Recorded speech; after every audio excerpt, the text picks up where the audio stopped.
El mismo día en que mi padre murió, inició, sin que yo lo supiera todavía, la mayor aventura de mi vida: ayudar a mi abuela a encontrar a su verdadera madre.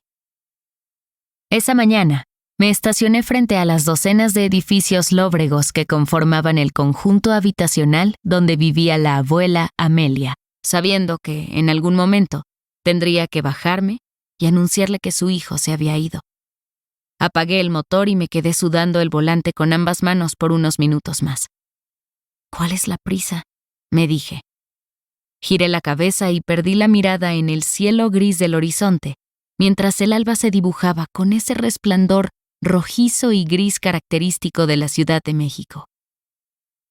¿Cómo se le dice a una madre que su único hijo acaba de morir? Esta debía haber sido una misión para Alondra, porque de las dos, yo era la más cobarde y la menos apta para llevarla a cabo. Además, mi relación con la abuela Amelia era peor que mala. Nunca logramos llevarnos bien, y casi podría afirmar que me odiaba. Su evidente desprecio siempre me mantuvo alejada, junto con su manifiesta preferencia por Alondra, la primogénita de su unigénito, la que era su viva imagen. Valiente, entrona, mal hablada y luchona. Miré el reloj en el tablero del auto. Era hora. Me limpié las manos en los jeans, me puse el tapabocas y di un último vistazo al edificio de la abuela frente a mí. Ahí seguía ella, con su inconfundible silueta, en la ventana del segundo piso, viéndome, juzgándome. La atisbé desde que llegué y en todo este tiempo no se había movido. Cerré los ojos, suspiré y me bajé del auto. A pesar de que llevábamos 1 año y medio de pandemia, seguía sin acostumbrarme al cubrebocas. Me lo retiré por unos segundos. Levanté la cara al cielo plomizo y aspiré una larga bocanada. Reconocí el olor icónico de mi entrañable ciudad. Esa mezcla afable entre tierra mojada, basura, humo de camión y caño. Llené mis pulmones con eso y me armé de valor. El edificio de la abuela Amelia era el más pequeño de un conjunto habitacional con una docena de estructuras rectangulares, aburridas y feas, que superaban los 10 pisos de altura. El de la abuela solo tenía 2.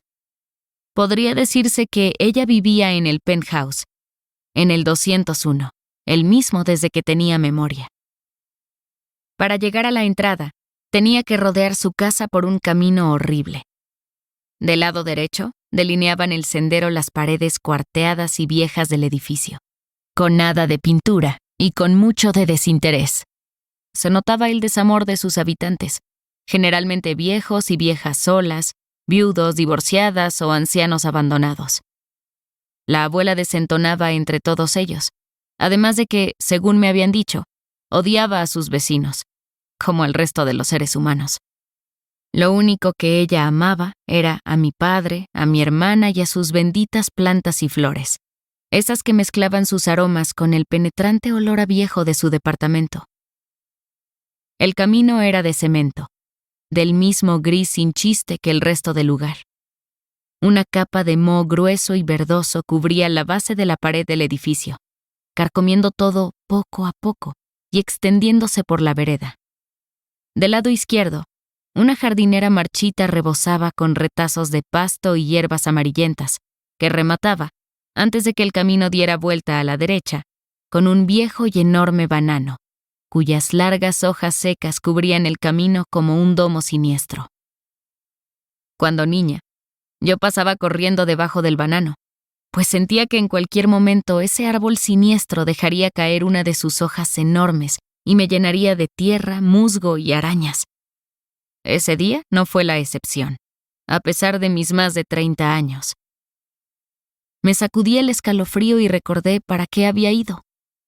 Deambulé el resto del camino decidiendo cómo se lo diría. Mi papá se ha muerto. Tu hijo ya no está con nosotros.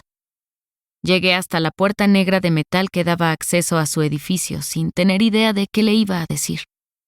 ¿Cómo se le dice a una anciana octogenaria que su único hijo partió antes que ella?